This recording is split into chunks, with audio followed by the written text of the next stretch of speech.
small atomic bodies are torn apart and their souls shoot out into the void?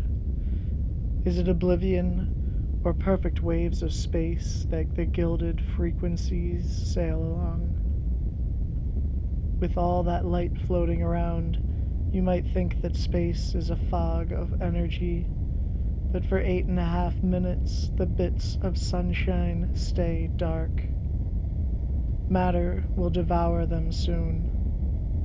They slam into bits of atmosphere and ozone, bend with the curvature of the earth.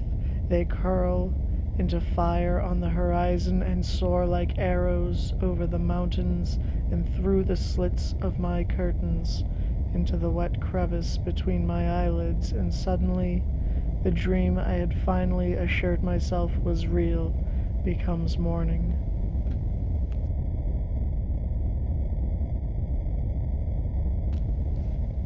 The alarm is blinking.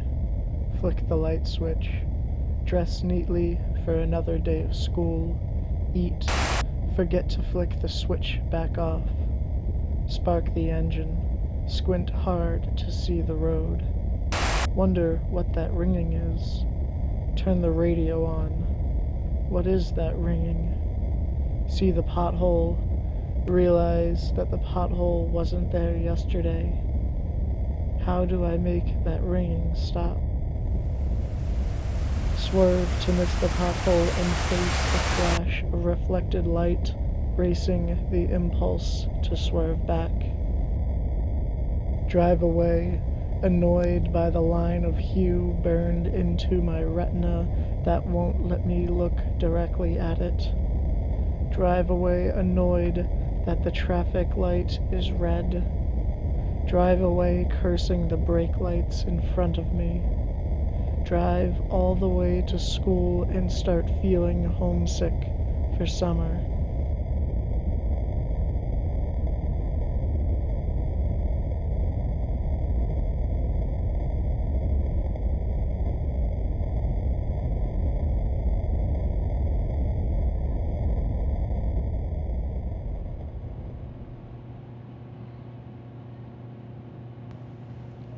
Something about the ambient glare from an array of fluorescent bulbs feels eternal.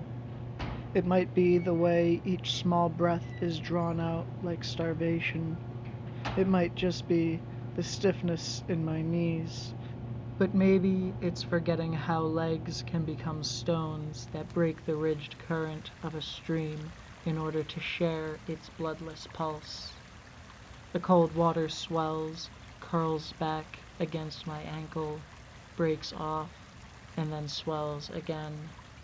My line is pulled gently by the current, and a rainbow trout notices hunger as if the hook that was torn out of its stomach hadn't held enough bait.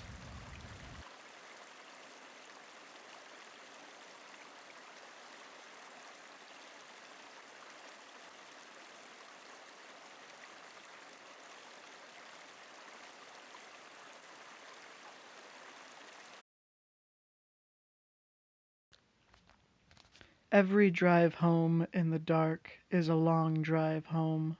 Streetlights, taillights, and headlights, especially headlights, slice open the raw air and expose the fleshy insides of night. Careful drivers keep their eyes peeled for that monster from under the bed, the one every parent is still afraid of, even if they say, "It's nothing, dear. You don't have to worry. Go to sleep." I worry, and I try to see past what light can see. These bright eyes that I drive behind see leaves skittering across the road while they are still squirrels I am about to squish. I am already saying sorry, but my headlights know that it's just dried out veins. I cannot kill the dead. I drive home wondering what the road feels like under bare feet.